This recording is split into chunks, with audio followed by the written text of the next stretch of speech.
it's gonna be really really neat. All right, Yay.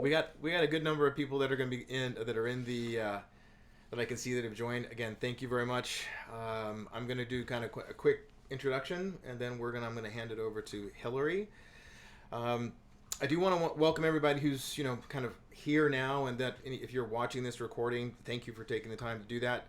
Uh, for those who have joined from the How to ADU Facebook group, and from our other social media platforms, we really appreciate you taking the time. We're going to try to answer as many questions that you might have on financing. We will be following some of the basic kind of fundamental principles of How to ADU, which we're not going to be doing a lot of self promotion about our companies, even though both of us are in the accessory dwelling unit space. My name is David Donahue. I'm the host of Ask a Pro, and this is episode 3 with Hillary Seiler. She's with Umpqua Bank, and she is a lending expert. The one thing I know that I think I put in some of the other invitations is all of the awards that she's gotten, but she has not put them on this slide. So thank you. She's very highly achieved. Is that a word? I don't know. Sure. So anyway, I will be putting Hillary's email address in here. It may be on one of the slides. If it's not, I'll make sure that I do put it into the chat. She'll have it there already. Best practices. So this is a webinar format on Zoom.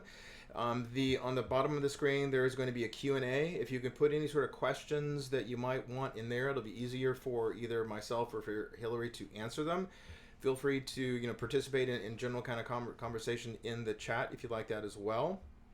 And we will be live streaming this to the How To Facebook page, and then we will make the recording available afterwards. And with that, welcome, Hillary. It's great to see you again. Thank you for having me, David. I'm looking forward to this. This will be fun. It's my pleasure. It is all yours. All right, let's do this. David reached out to me and said, we're talking so much about the intricacies of ADUs, but a lot of people don't know the basics of lending, of financing, any type of real estate purchase, whether that's buying a home that you intend to build an ADU on or financing an ADU. And so we wanted to take it back to the basics and teach you how to finance a property 101. So that's what we're going to talk about today. And in doing so, see if my mouse will work. There it is. We're going to have 4 main bullet points or pillars we're going to talk about when it comes to financing a property. And the first is actually qualifying for a mortgage loan. So that'll be our first pillar. Our second one will be the physical loan process, what you can actually expect to have happen when you're buying a home or financing an ADU or building custom, tearing something down, renovating, you name it, this same process applies. Loan programs, what options do you have if you have a project in mind? And then last but not least, do's and don'ts of any type of lending process, because trust me, there's a few of them and these catch people. So I like to share them. Without further ado, let's jump into number 1. And if you all have questions, please drop it into the Q&A box. And then also at the end of this, which will be 15-20 minutes, I really want to get to your questions. I will be doing a full scale opened up question and answer session. So just know that that's coming. All right, let's talk about the 3 legs to the lending stool. This is the fundamentals of getting a loan of any kind. It doesn't matter what you're trying to finance. You have to have 3 things in line. And those 3 legs to the lending stool are income, your credit score, a positive credit profile, and your down payment. So when I say 3 legs to the lending stool, if one of these legs is a little wobbly and your stool's not being held up, you're not going to get a loan. So we have to have all of these 3 things in line in a good place in order for you to qualify for whatever you're trying to purchase. Income is probably the most pressing. It's the one that I tell everybody, if you can't get this right out of the gates, it's what we need to focus on. The Dodd-Frank Act has something called the ability to repay rule built inside of it. And Dodd-Frank came out in 2010. It's a government-backed bill that's over 6,000 pages long, or 5,000, somewhere in that marker. And it tells lending institutions how they can lend money. And one of the big pieces of that is income, or your ability as a borrower to repay a loan. So income is absolutely key in how much of a loan we can give you based on what you can pay back. Number 2 leg of the stool is your credit score. It's going to be different for everybody. Everyone's going to be in a different position with their credit scores. If you're not in a good spot with your credit, there's a lot of things you can do quickly to elevate your credit score. And maybe David and I will do an entire section on credit I am a senior certified credit counselor. So if you do have a credit question, hang on to it and ask me, because this is my wheelhouse. But with credit, when you're getting a loan, you really need to be over a 620. That's baseline. And then as you get into more complicated loans, construction, renovation, ADU building, those credit scores need to be just slightly higher. You have to prove as someone who's borrowing money that you can pay it back and that you're credit worthy. You're not going to lend your friend $100 if you know they never pay you back. Same concept goes for a bank, but we don't know you personally, so your credit score tells us how you operate. And that's the big piece here with credit. So having solid credit and a track record of good credit gets you better loan qualifications. And one of the things about credit, if I'm correct, Hillary, is that you said the minimum is 620, but if you're at the very low limits of the credit scores, will you be paying more on your interest rates as opposed to if you were into the high mid 700s? Absolutely. Yep. So there are some programs that'll go as low as 580. Some VA loans will do that. Some FHA loans will allow you to go that low. But the mortgage insurance premiums and the cost to get into those loans is pretty hefty. VA, not so much. It's its own thing. We can talk about that a little later. But the better your credit score, the best case interest rates you're going to get, and the lower your mortgage insurance if you're not putting 20% down. And this day and age, most people don't put 20% down, and that's fine. As long as your credit score is super good, you actually might not pay much at all in mortgage insurance. So there are some hacks to get around that if you have good credit. Great point. And I remember, gosh, a very, very long time ago, I was working on establishing my credit, and it takes some time. So, and I've gotten the question several times from people that says, my credit's really low. How long does it take to kind of build it back up? And you could build your credit back up, but if you're just doing it by opening up a secured credit card as opposed to financing and paying off a car, those are two very drastically different sort of credit-worthy events or transactions. To an extent, yes. So a secured credit card is going to be the fastest way for anyone to build credit, but a secured credit card is only one trade line. What a lot of people don't realize about a mortgage loan is that mortgage lenders want to see at least 3 trade lines, which is 3 credit cards or 2 credit cards and a student loan, or a student loan, an auto loan, and a credit card. You're mixing those installment loans and those revolving credit lines. And the reason 3 is the magic number is it shows responsibility with money. If a bank's going to give you $200,000 plus, they have to know that you're going to pay it back. And it doesn't always seem fair. People get kind of angry with me sometimes when I say, hey, I don't have enough credit history. It's not that you've done anything wrong. It's that we're not taught about credit, and we don't know that we need 3 credit lines, 3 trade lines. So secured credit cards are great, but it's only one avenue. An auto loan is great, but it's only one avenue, and you pay it off over time. So where a credit card is constantly revolving in its history that you can keep with you for 30 years, an installment loan or an auto loan might only be a 3 to 5 year period. So it's going to boost your credit score during that time, but once it's closed, it's closed. So having a mix of credit is absolutely imperative. In terms of how long does it take to build credit, it's case by case. If you've had a bankruptcy or a foreclosure, it's going to take you a lot longer to come back from that than it would be a 20-year-old starting out building credit for the first time. The 20-year-old's credit score is going to probably be feasible to use in 1 to 2 years versus someone coming out of foreclosure, you're looking at 5 to 7. So depending on how and where you are financially, this is a conversation you should be having with your loan officer when they're doing these 3 legs to the lending stool with you, which they should be asking all 3 of these questions. This is how I start every one of my interviews with any client I work with. If they're not asking you about your credit report and your credit score, they're doing you a disservice. Because if we can get this right up front, it's going to set you up for whatever goal you're going for. And people shouldn't be that worried about giving them somebody, because the only way you can pull a credit score, they can do it themselves, or if you're going to do it or a lender's going to do it, you give the social security number. And I think that's important to mention, that's why you only should work with licensed people who are kind of really highly scrutinized. That there are certain sort of rules and regulations of what you can do and how you handle very personal information. Yes, everything is secured. So mortgage lenders, you can see kind of on the bottom of my screen here where it says NMLS number 401867.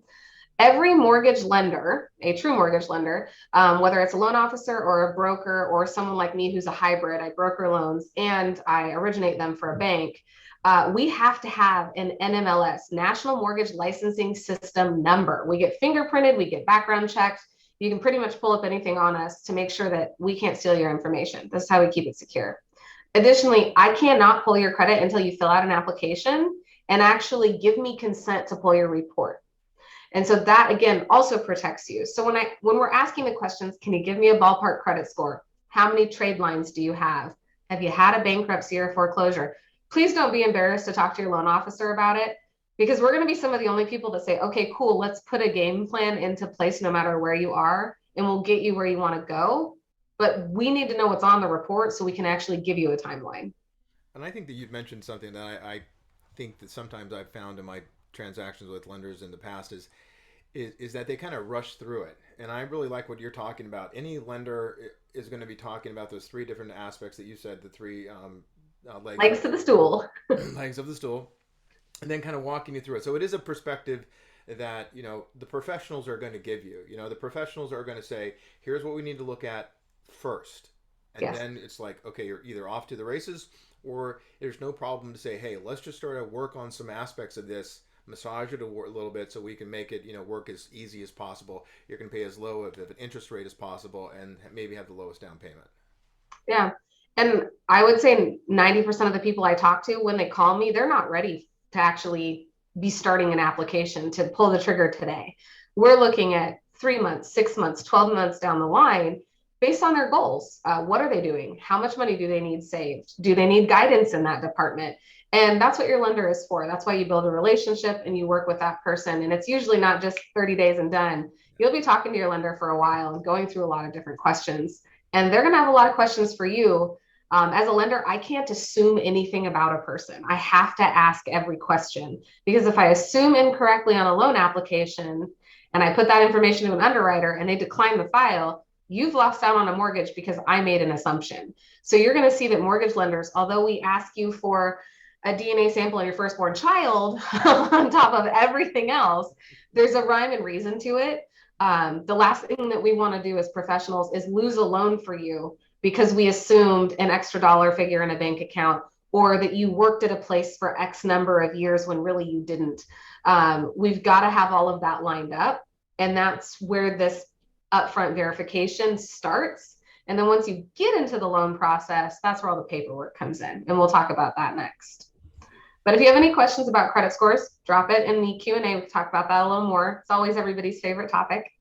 And then the last but not least important piece of the three leg to the lending stool is the down payment. And this is what kind of assets do you have to acquire the property that you want to buy? AKA, how much money do you want to throw at the house you're going to buy? And this is a question I get all the time. A lot of people assume that down payments have to be 20%. And in reality, you can put as low as 3% down on a purchase, first-time home buyer purchase. There are zero down programs. They're very hard to qualify for, but they do exist. If you are taking the time to get the right property, it's absolutely going to be 3% down minimum, up to 5%, 10, 15, and 20. So there's going to be some tiers. Ashley, thanks for your question. What was the minimum ballpark credit score again? The lowest you want to be when you apply for a mortgage loan is 620. You really want to be higher than that, though, for best case interest rates. Over a 700 should always be the goal. And if you're not sure how to get there, there's different credit courses you can take. There's different resources that David and I can share. I've got a few blogs that will point you in the right direction. It just takes time and consistency. All right, there's your three legs to the lending stool. That is how you start out to qualify for a mortgage. Once you've had this conversation, your loan officer should be taking you through the process of the loan itself, which is where you get pre-approved. So let's just go down the line. You meet with your loan officer. This one says Umpqua because this is our company branded stuff. You can ignore that. The same process applies for everybody. Meet with your loan officer and get pre-approved. A pre-approval simply tells you how much of a house you can afford based on your income, your credit, and your down payment. Now it's coming full circle. So you're getting pre-approved and someone is telling you, your lender, how much can you buy? You are going to give your lender all of the documentation to support your income and assets. They're going to give you a set of disclosures, which tell you what you qualify for. And then you go find your home search, or you start your home search. I'm sorry, you go find your home. This process can take anywhere from a day to 2 years. I have had people searching for homes for 2 years. Patience is good in this market, but I'm also a realist. If you're in a hurry, you may pay a little more for a house right now than you normally would. But this is where you do your home search, and it's probably going to be the longest period of time during this entire process that you are going to have. I'd say the average person, it's 3 to 4 months before they find the right house, and that's an average number. Some people find it on the first, some people take a couple years. So that's when this little arrow right here is pointing down, you're searching for a home. And this is where Hillary, the borrower, your client, a client, is going to have that pre-approval letter that talks about their amount that the real estate agent that they're typically going to be working with is going to ask for. Yes, exactly. And so this is where, once we've pre-approved you, let's use both scenarios. Let's say you're working with a realtor, you want to find a house. They're actually going to work directly with your lender to update your pre-approval letter to match your offer price. What I mean by that might sound really convoluted. Let's say you find a house that's $500,000 and you're pre-approved for $600,000. You don't want the seller to know that you have the capability to go to $600,000 because you've just taken all of your negotiating power right off the table. So your lender should actually be crafting additional pre-approval letters for you based on the offers you are making with your realtor. So there needs to be a conversation, a three-way conversation happening all the time between your realtor, your lender, and you, so that as you're writing offers, your pre-approval letter matches that offer that you're making on a home. Same goes when you're building a property or you're building an ADU, for example. I'm not going to tell your builder that you qualify for 150,000 when you only qualify for 100. I'm going to go to that builder and say, hey, your budget can't exceed X because this is what our client qualifies for. And then the builder can help you build to that price point, which is really imperative right now with how much things cost when you're building. Also, what kind of finishes do you want? A lot of what you can and cannot do hinges on this pre-approval. All right. So once you find a house, now we're in the middle here. Immediately, your realtor is going to order an inspection on the property, and the bank is going to order an appraisal. And here's the difference between the two. The appraisal tells you the value of the house. What's your house worth in real time right now? The inspection tells you how the bones of the house are surviving and holding up over time.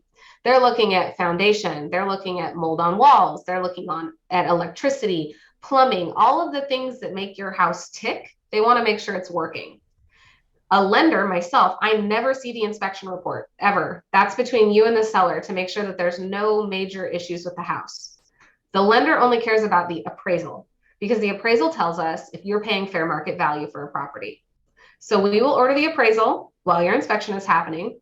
And as your appraisal is being ordered, a few things are happening on the back end that we will tell you about, which you probably won't see, which is taking your loan to an underwriter. An underwriter is basically the person that tears your loan file apart and finds any cracks or crevices that we haven't covered together, meaning they're going to triple check your income, triple check your bank statements. They're going to make sure no money is coming in from sources that we didn't document. They're going to be doing all of the due diligence to make sure you're still employed. The underwriter's job is to make sure that myself as a loan officer doesn't miss anything and that we've covered all of our bases to meet government requirements to lend you money. So the underwriting process is usually 2 or 3-fold. We go through initial underwriting, which is where we submit the documents and they approve your file. Then, before we can final approve your file, the appraisal has to come in. You have to set up homeowners insurance with the person of your choosing. I will say this because a lot of people don't realize it. The bank does not choose your insurance agent. You do. So when you're selecting a homeowner's insurance policy, it's crucial that you get at least 3 quotes. I just had this happen to a client 3 months ago. They went to their current agent. Their agent gave them a quote for $2,900 a year on an insurance policy for a $400,000 home. Wow. And yeah, that was nuts. And I said, you might want to get a second quote. And she said, no, I know this is the lowest I can get. And it took me talking with her family to convince her that she needed a secondary quote, We went and got 2 more quotes. Both quotes were under $700 a year. Right. So we saved her over $2,200 simply by having the conversation. Not every loan officer is going to look at your insurance policy. They're really not. I mean, that's not what we do. We simply take what you've given us, and it's our instructions to set up your loan. So someone like myself who's a little bit anal and doesn't want their clients overpaying, I always look at the policies, but I've been doing this for 12 years. And if I see something a little out of whack, I'm going to say something. As the homeowner, do your due diligence, get 3 quotes. One of the things, before we kind of go much further past underwriting, is I remember advising people that if they're getting a loan and it's taking some time, it's really important that they really don't change their debt to income ratios. So, Correct. for example, you've looked at everything, you've qualified them, you've given them, a pre-approval letter. If they go out and buy some expensive item like a RV Or or a couch. Couches, furniture is what gets a lot of people. so you're feeling a little good about yourself, you're excited, you have a pre-approval, and then you go start spending a lot of money. Am I correct? It can kind of throw your ratios out of whack. It can, yes. So when we go through the initial underwriting phase, which we're talking about here on this line, we are underwriting you to your current debt profile, meaning whatever's on your credit report at that point in time, that's what we're reviewing.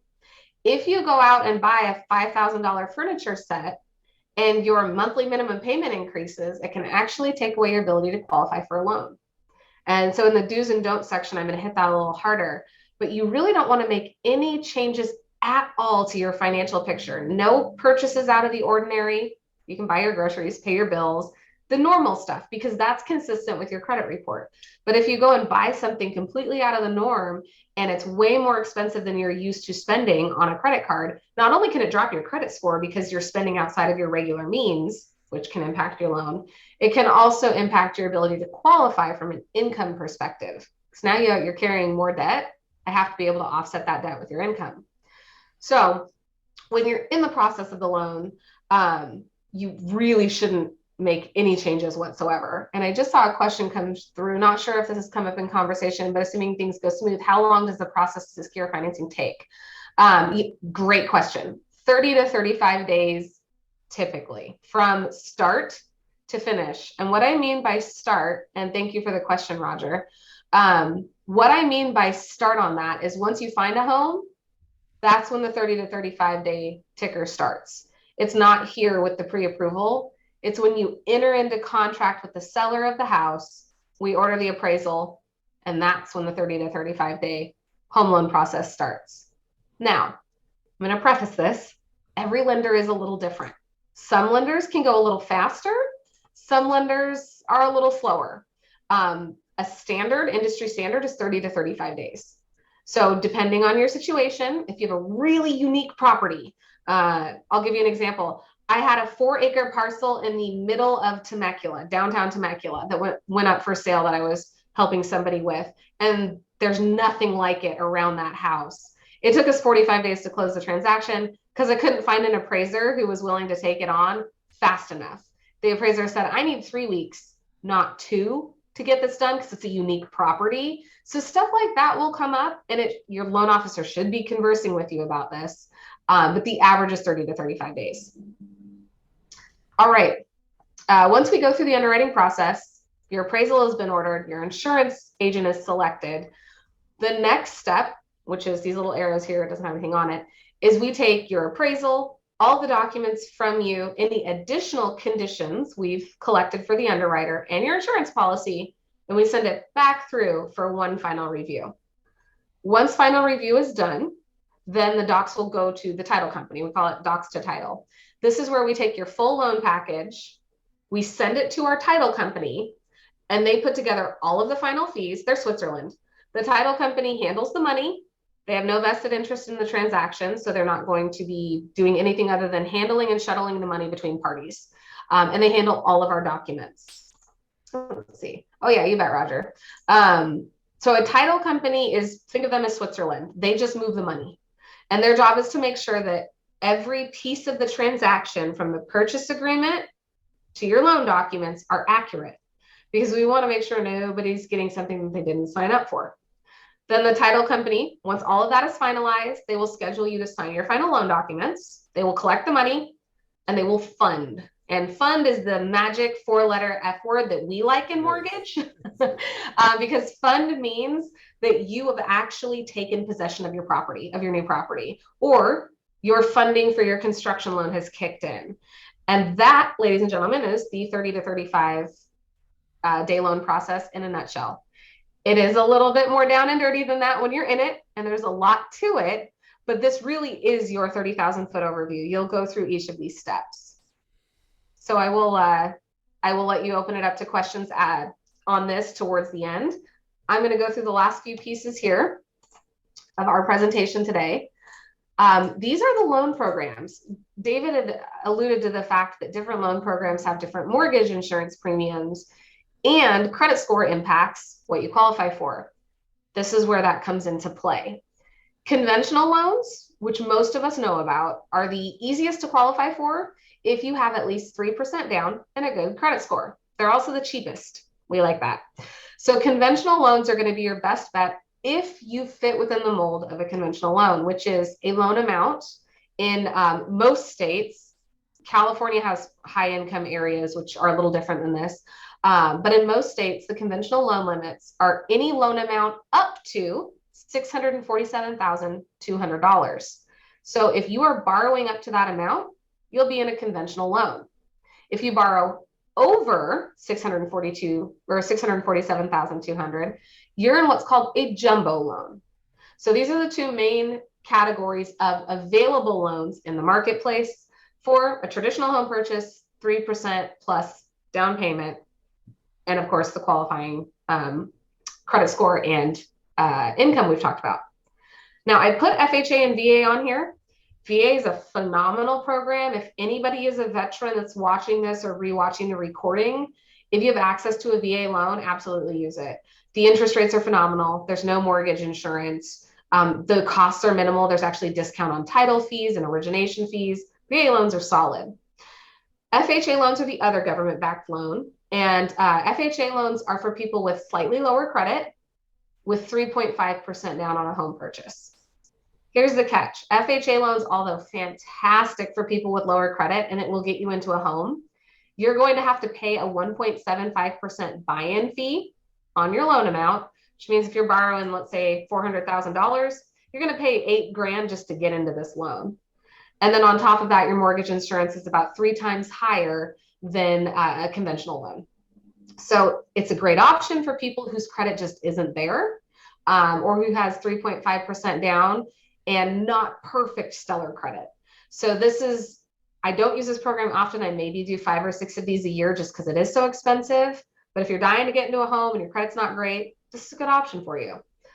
And then last but not least is construction and renovation loans. If you're trying to build an ADU, if you want to renovate a garage, if you want to add a kitchenette to your basement, if you want to build something from the ground up on a piece of dirt, those are construction and renovation loans. Those have higher credit requirements, 720 plus credit scores, and a little bit more money down required on those. You got to have more skin in the game if you're going to borrow money to build a house. The structure is not already existing. It can't be turned around and sold if you don't make your payments. So banks make you have a little more skin in the game. These 4 programs are overarching. There are first-time home buyer programs by county. So depending on where you live, your county may actually have a first-time home buyer program.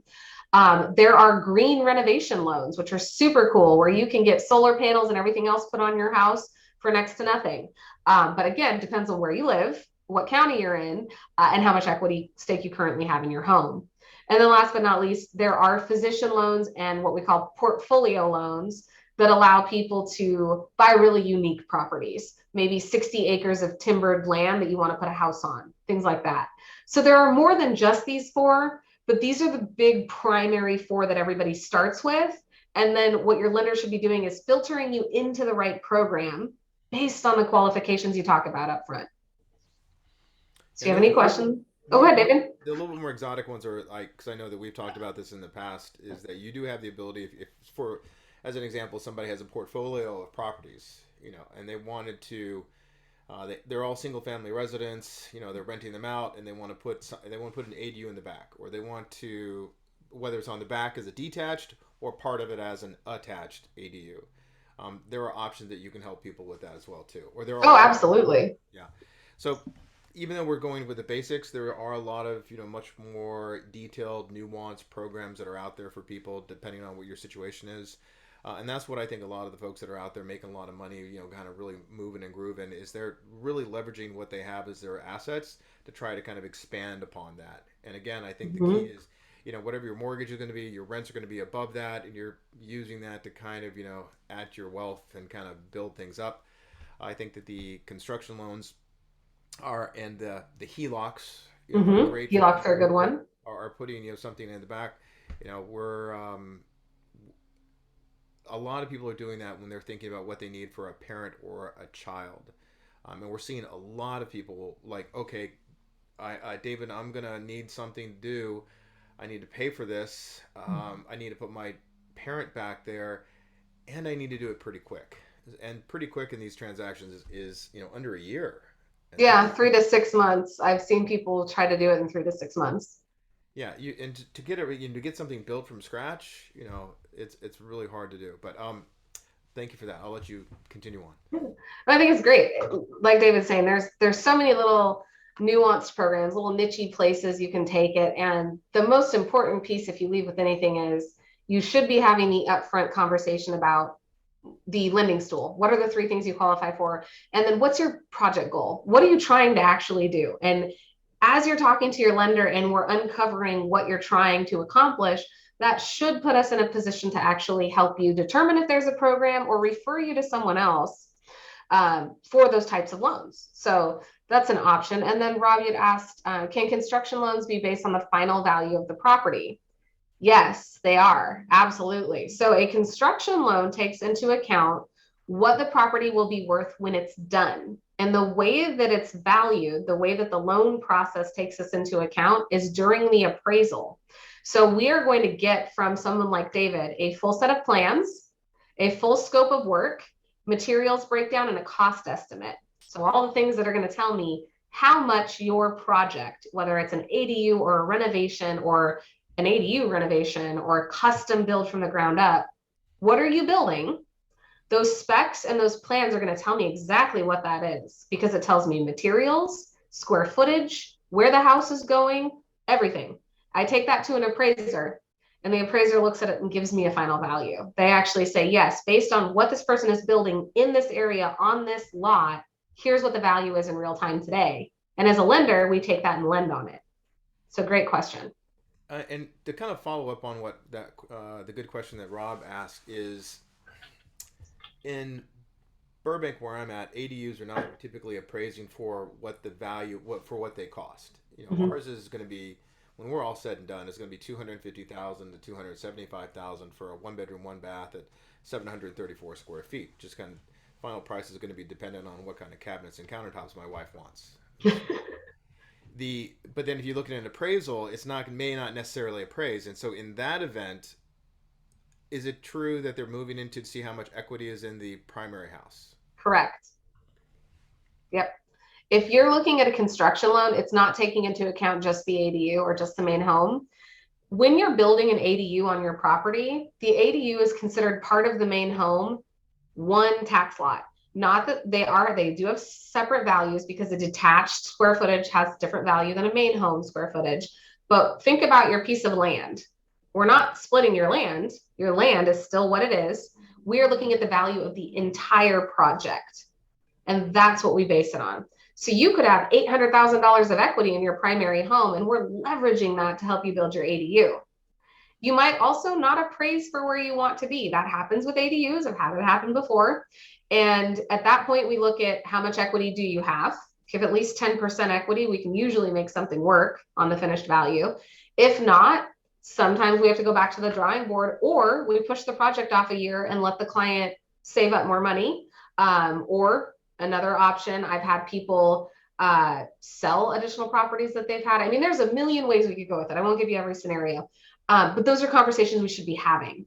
And if your loan officer is not talking to you, whether that's email or phone, because I have a lot of clients who don't ever want to talk to me on the phone. They'd rather just email me their questions and get bullet points back. Totally fine. They want a paper trail. I'm cool with that. You need to pick your poison and how you want to be communicated with so that the lender knows exactly what you need, and don't be afraid to reach out to them. I have so many people say, I'm sorry for bothering you. You're not. This is my job.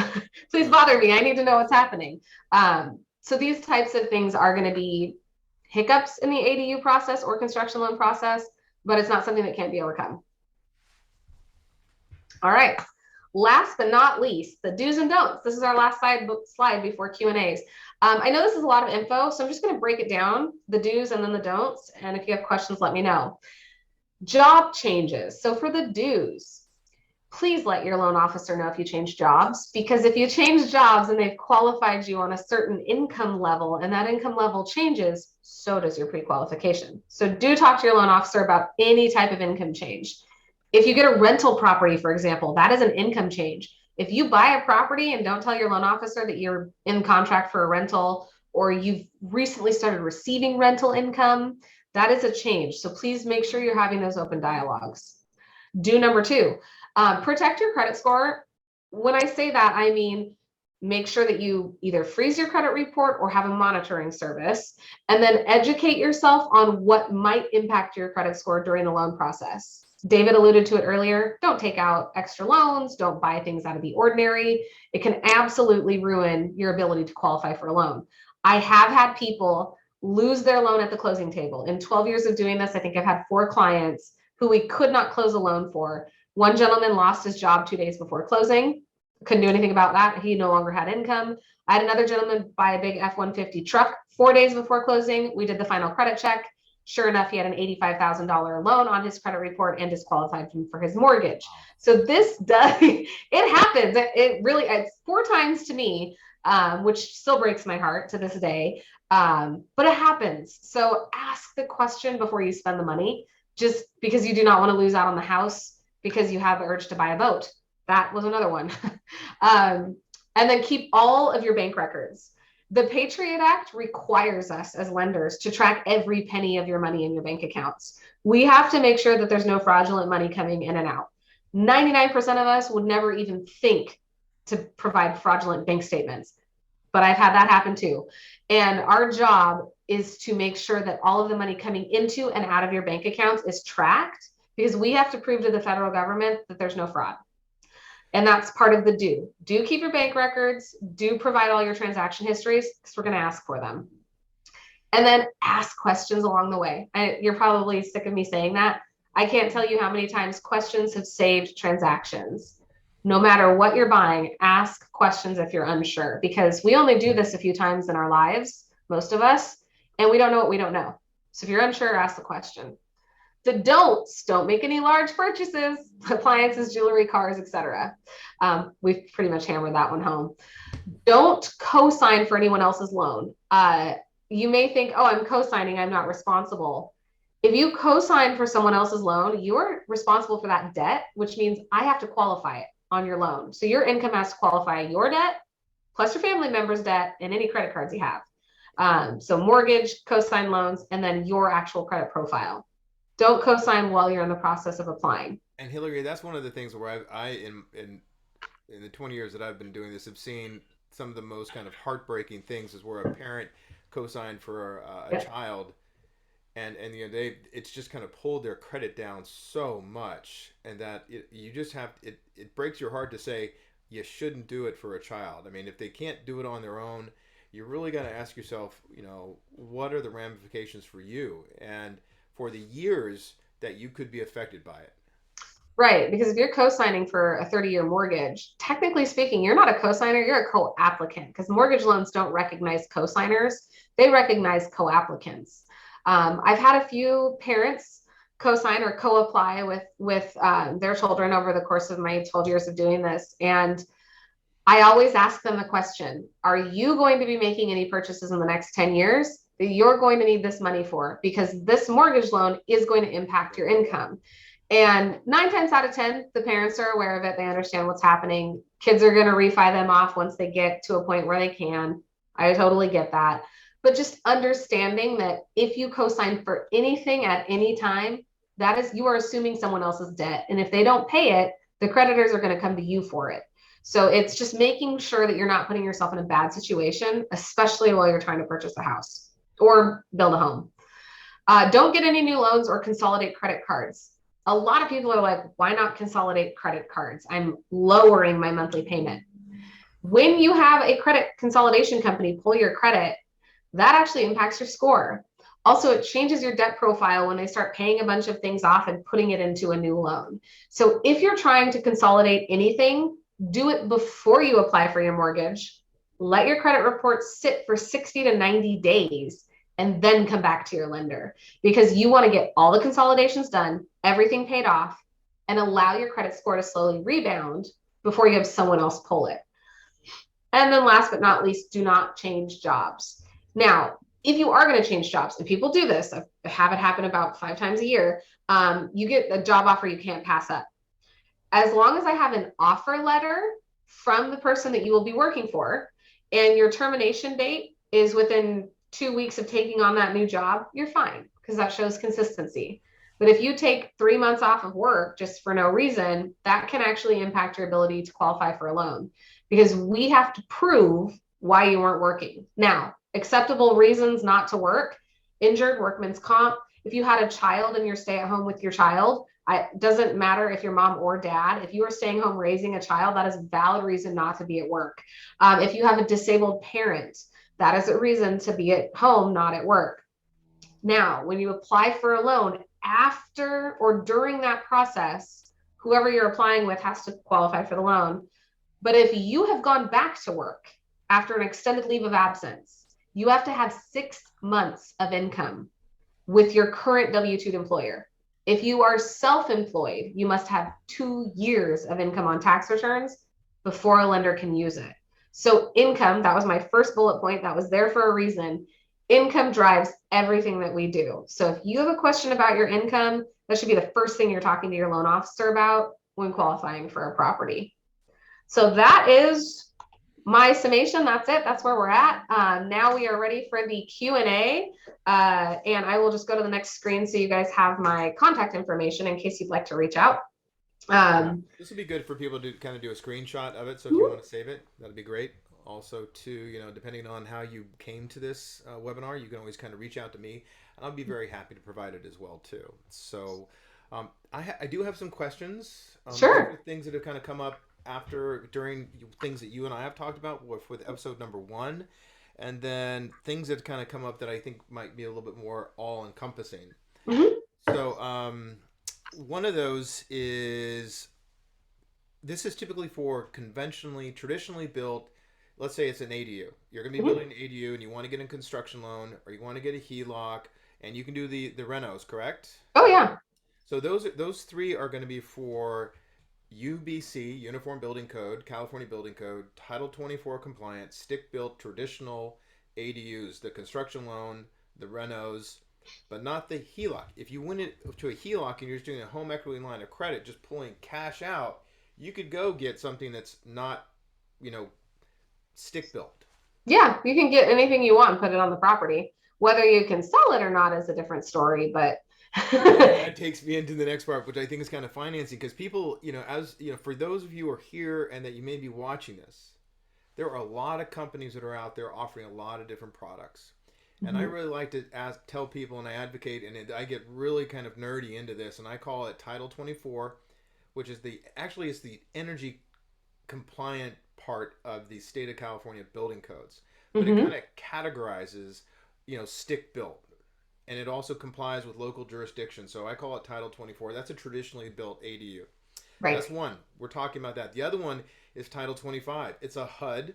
HUD is the federal department for national. HCD is the state level. And so they administer the manufactured homes. Yep. People are calling them prefabs, modulars, factory builds. But anything that's if it's Title 25, again, that's the easiest, simplest way. The most obscure way is asking if it's Title 25. But you'll know. And there's a lot of big companies that are spending big dollars to market. So when you type in ADU, they're going to come up high on your Google search. So when you're looking at them, just ask them what construction they're going to be built to, because it may preclude you from working with somebody like Hillary. You I can may do prefabs usually as long as it's a stick built in a factory. But the and second you get to manufactured, it changes things. that's why I want to bring this up, because it's really really critical. The other thing is the third product that I'm seeing a lot of are these pods or Mhm. boxable or steel containers, things, or it's something that has wheels on it, and you say you can just plug it in and you don't need permits. That is a cool product. It's very sexy. They're very inexpensive, and but they're built to the RV codes. Now the Mhm. RV codes, the only way you're going to be able to finance that is going to be with a HELOC, or you're going to apply to with that company that's selling it. Maybe they have their own sort of financing program. But the one thing that kind of brings us all, circles it together, is that if you have something, if you put an RV coded, or maybe you have a Title 25 and has not been recorded, with a permanent foundation system, so it's not part of the property, you might run into some issues if you're going to sell in the future or refinance, and you want to get some money out of it, or you want to sell it, and you have some construction that is called mixed construction, or you have something that's an RV, which is called chattel, personal property. Hillary may have the appraiser come back and say, "Hey, there's some chattel on there, and if you want to be able to sell it to this client for a bajillion dollars, you have to remove it." Yep. So there are these, Happens all the time. that's why I really kind of got excited about doing Ask a Pro and having somebody like Hillary here, because there are so many different things that you may not know of, because there's the I call the ADU marketplace, that's out there for consumers, which is so wonderful about How to ADU and that Facebook group, because we can kind of sift through it. There's people providing and trying to sell you things that really have some long term consequences that they're not going to tell you about. So Mhm. we really want to be able to kind of engage. Um, Ask us. We want to try and be as upfront as we can.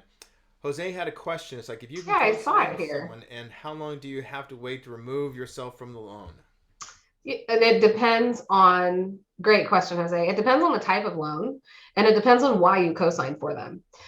Typically speaking, if you're co-signing for somebody's loan, it's because they can't qualify on their own. Now, that could be an income reason or it could be a credit reason in most cases. If you're just giving somebody money for a down payment, you can just gift them and you don't need to co-sign. But if you're co-signing, you're most likely co-signing for one of those two reasons. If it's a credit reason, on a mortgage loan, it doesn't matter. We go with worst case credit score. So most people aren't going to use credit as a thing because we're going to give you the worst case interest rate off the worst case credit score for all the applicants across the board. But in most cases, that type of situation lands on cars. If you're co-signing for someone on a car, they go with the best credit score on the application. It can take anywhere from 6 months to 3 years for the other person on the application to build their credit score high enough to refinance you off. Now, they can refinance you off in 6 months. Maybe their credit's not great, but you just need to get refinanced off. Go for it. In terms of a mortgage loan, typically speaking, especially with interest rates going up, people aren't going to want to refinance because it costs $4,000 to refinance a mortgage loan and get another applicant off of the loan. And they're subject to whatever the interest rates are in the current market. So if you are co-signing or someone is co-signing with you for a mortgage as a co-applicant, it will depend on your situation and when you are trying to qualify on your own as to whether or not you should have a co-signer. If they're helping you with income, it will just depend on how long it takes you to qualify for your mortgage on your own as to when they come off the loan. So co-applicants or co-signing, which we'll use interchangeably here, depends on the situation. What are you co-signing for? And how long is it going to take the person who you are co-signing for to either earn enough income or get a good enough credit score to get you off the loan? In most cases, I don't see people coming off loans. Right. I have only probably refied 3 of my co-signed loans recently. A few people have sold houses and their parents helped them buy another one. I see that pretty often. Again, nothing wrong with it. If the income is there to support multiple mortgages or multiple cars, you're in great shape. Otherwise, don't put yourself in a bad situation because there's I no guarantee you're getting off that loan. If No, they and I can't think qualify without you, you're not getting removed. no, and I agree. I can 100% don't co-sign. It really kind of binds you for years. I see it where you co-sign for a car. You want to help your kid out. They they've graduated, they're on to their job, they haven't established enough credit to be able to do it. I would say, if anything, buy the car for them yourself. Have them pay, whatever the loan is, and have, the insurance is their obligation, but don't co-sign, because it has such huge ramifications, years down the line. So I definitely would caution about that. A couple other Yeah, questions. just have the conversation. For some people, it's a great fit, but for the majority of people that I talk to, they opt not to do it. The next question: is there any programs like Cal FHA or something similar for assistance of funding for a stick-built ADU in California? Well, not that I know of right now. David, are there any private funding? So I'll preface this. No government-backed programs, conventional loans, jumbo loans, construction loans, renovation, none of that is offering any kind of incentive right now to help you build an ADU. You'd have to go to private money to help you get grants and or some sort of assistance. With the cost of building being so high and the real estate market being through the roof, government doesn't have to offer assistance at the moment. So private sector companies are stepping in to do that. David, do you have anybody that you know of There that's are. offering that? Well, one of this is a question that's come up several times on the How to ADU Facebook page. That there were some monies that were being offered through some programs, and there was a Mm-hmm. few lenders that were providing them, but Yes. it was very limited money. And it had to be a construction loan, and there was a lot of sort of hoops that you had to jump through.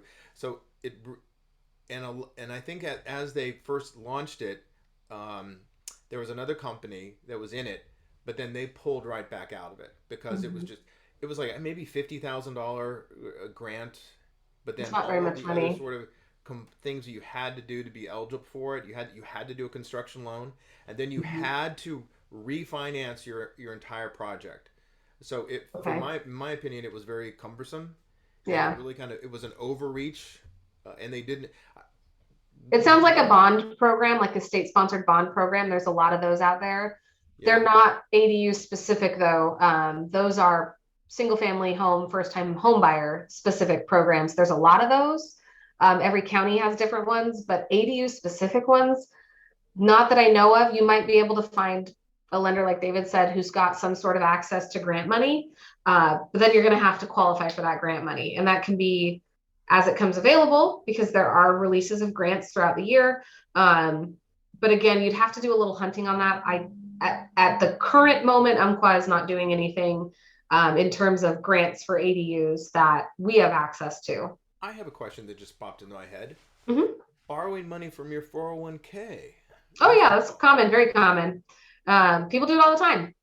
Uh, Now, you have to be currently working with the company that you are borrowing the money from. So I'm going to use Nike as an example because I have a lot of customers. I live in Portland, Oregon, a lot of customers that are Nike and Intel employees, and their 401k plans are fabulous.